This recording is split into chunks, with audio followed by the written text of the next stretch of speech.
కృష్ణయ్యకు పింఛమైన నెమిలమ్మల దుంకులాట ఎంకన్నకు పాలు దాపిన పాడావుల ఎగురులాట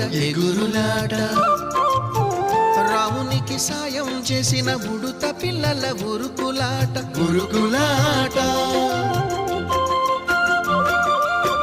చెప్పకనే చెబుతున్నవి చెప్పాకనే చెబుతున్నవి మన సీతారామ స్వామికి మంచి ఘడి రాబోతున్నట్టు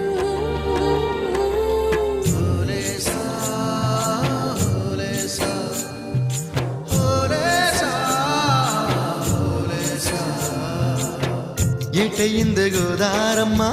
ఎందుకీ బులికి పాటు గగురు పాటు